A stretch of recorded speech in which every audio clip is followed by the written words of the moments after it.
Welcome to another episode of Regulatory Oversight, a podcast that focuses on providing expert perspective on trends that drive regulatory enforcement activity.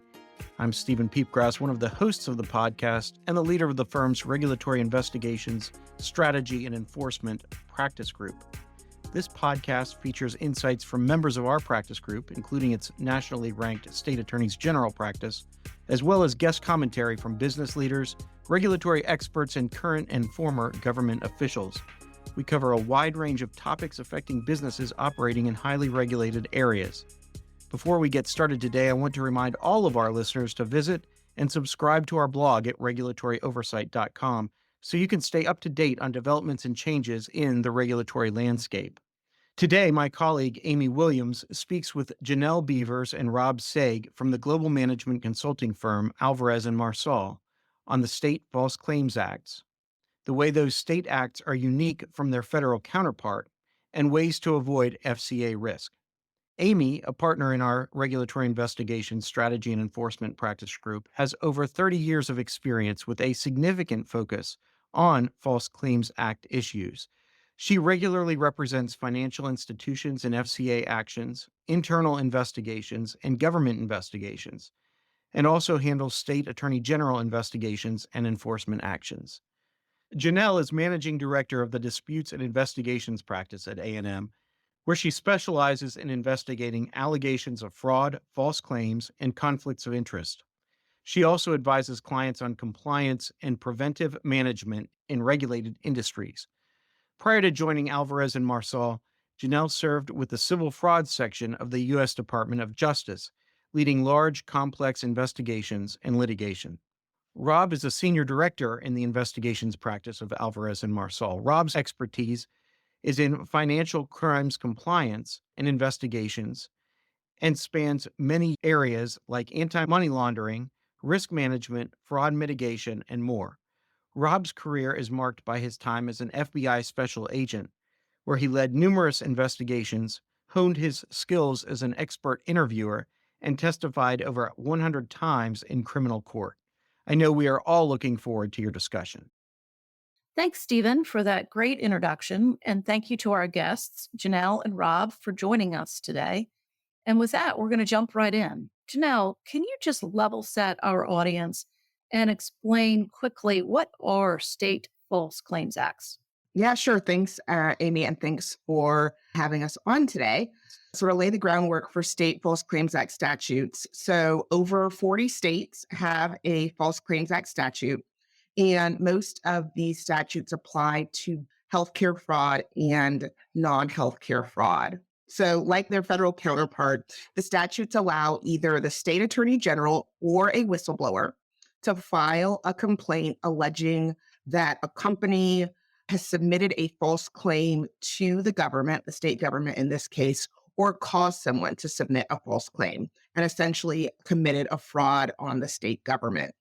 So a claim in this context, like the federal statute, refers to a request to the government for something of value, usually money. So a request for a payment. And like the federal statutes, the state statutes require that a false claim be material and that the company have acted knowingly. So lots of similarities. So like the federal False Claims Act, state False Claims Act can impose liability that's very costly, up to 3 times damages and also penalties. In addition to damages and penalties, there can also be collateral implications and consequences. So you could lose your ability to do business with the government or lose provider contracts. So lots of things at stake, like with the federal statute, the state statutes, there are significant consequences and exposure in these cases.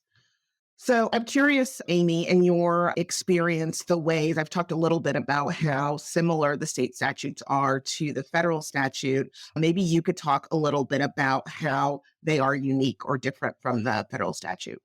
Sure. And that is a great point because each state can have, and some states do have, unique provisions or coverage for their False Claims Act laws. And certainly, if any company who is invested in or doing business with state governments should be familiar with the specific state False Claims Act that applies, in the jurisdictions where they're active. Just to give a couple of examples of the kinds of differences that we see with state False Claims Act statutes, in some states, state False Claims Act statute actually applies to alleged fraud directed at local cities and municipalities. In some states, it covers counties and county agencies, while in other states, it does not. The Massachusetts False Claims Act statute, for example, is quite broad.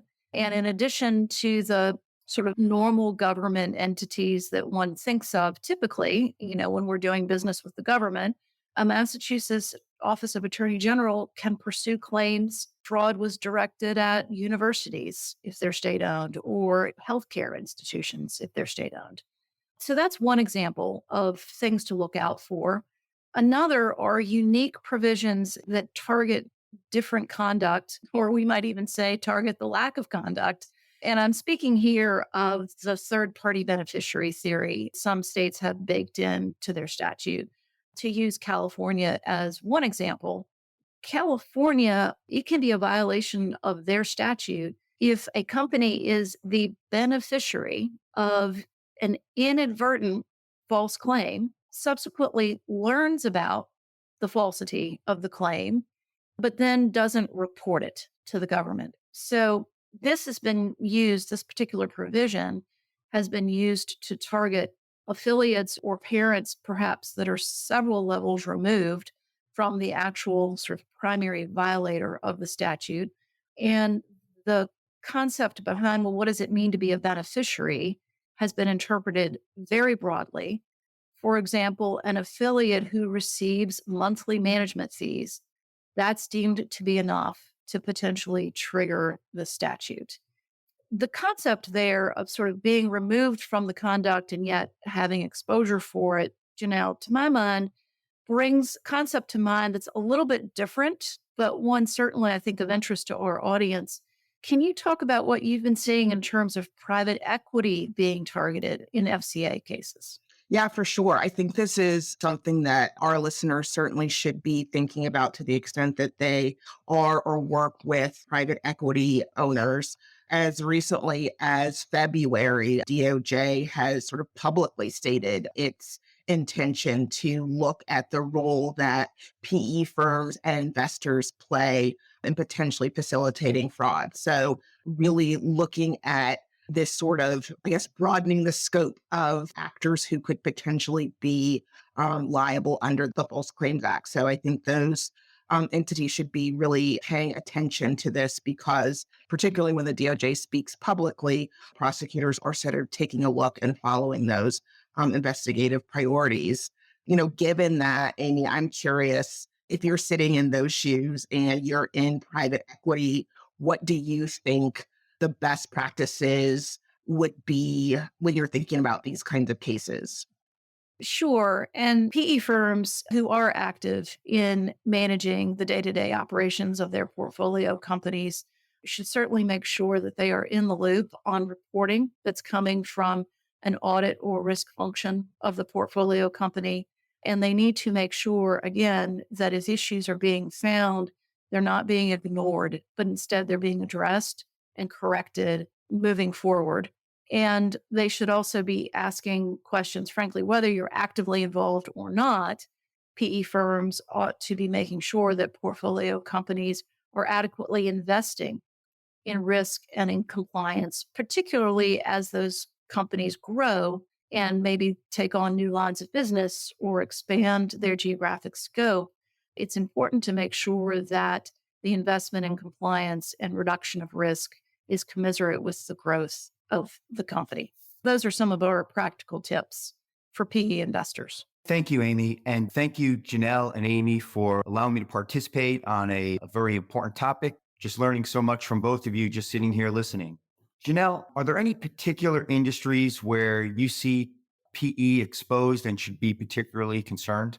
Yeah, for sure. I mean, the first thing that comes to mind, maybe this is obvious to some of our listeners, is the healthcare industry. DOJ has specifically called out healthcare at the same time that they're talking about PE firms. And in addition to that, I think historically states have really been thoughtful and aggressive in prosecuting Medicaid fraud. Many states have Medicaid fraud control units who are regularly working on these types of cases, and I expect that they also would in the PE space. So really important to think about that. There was actually a settlement about 3 years ago, I think in 2021. The Massachusetts Attorney General settled a case for $25 million that was paid in part by the sponsor to resolve claims related to a mental health center and some violations of the state's Medicaid program. So there is precedent for relationship between State False Claims Act, private equity, and healthcare fraud. Thinking about if you are an investor, a sponsor, thinking about revenue targets, thinking about directing the healthcare providers and how they're conducting business, how you're thinking about operational efficiencies, how you're thinking about referrals and incentives, and thinking about the exposure that could go along with that. I think it's really something that people need to keep in mind. Rob, I know you have a lot of experience with government investigations. Tell us a little bit about what a company should expect if they receive an inquiry from the government. Well, there's no one size that fits all approach, but here are a few things to keep in mind. A company should first consider engaging legal counsel who specializes in FCA matters. Another step might be to conduct an internal investigation to assess the validity of the claims. This might include reviewing relevant documents, interviewing employees, and analyzing claims submitted during the established time period. The government may request documents and data as well. Yeah, I think that makes sense. I also think it's interesting sort of what you say about data and thinking about where it's kept, how it's used, and where it's held sort of internally is something that I think, particularly in the PE context, is something that people can be thinking about because of how data can be used both in an investigation and then also for compliance purposes. And I think that's something that we think about in our office. That's a terrific point, Jenelle, and one that when you get there and you're physically boots on the ground at any company, where is the data maintained? Who maintains it? Who has access to it? Can it be easily manipulated? These are all things that I think a thorough investigation should and would demand, to flesh out. Rob, what are some positive factors that might be considered by the government during an investigation? It would be helpful to demonstrate the steps the company is currently taking to comply with the relevant laws. A robust compliance program, documented policies and procedures, regular trainings and internal controls all show that a company has been doing the work to comply and mitigate risk. There should be key personnel responsible for compliance and, depending on the size of the company, a hotline or other mechanisms for employees to report ethics and compliance issues. Ideally, you're not the subject of the investigation, but if you are, showing preventative management is important. Rob and Jenelle, thank you very much. You've certainly given our audience a lot to think about and areas that they can examine their own compliance structure and culture to make sure that if counterparts to Rob come knocking on their door, they're ready with strong answers. So I want to thank Jenelle and Rob again for joining us today, and it's been a pleasure to talk with you all. Thanks so much. Thank you so much, Amy. Thank you, Jenelle. Thank you, Amy, Jenelle, and Rob, for sharing your insights. I'm sure listeners like me enjoyed your candid remarks and invaluable perspectives. And thank you to our listeners for joining us.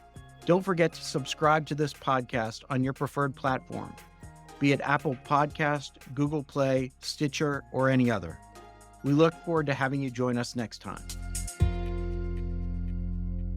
Copyright Troutman Pepper Hamilton Sanders, LLP. These recorded materials are designed for educational purposes only. This podcast is not legal advice and does not create an attorney-client relationship. The views and opinions expressed in this podcast are solely those of the individual participants. Troutman Pepper does not make any representations or warranties, express or implied, regarding the contents of this podcast. Information on previous case results does not guarantee a similar future result. Users of this podcast may save and use the podcast only for personal or other non-commercial educational purposes. No other use, including, without limitation, reproduction, retransmission, or editing of this podcast may be made without the prior written permission of Troutman Pepper. If you have any questions, please contact us at troutman.com.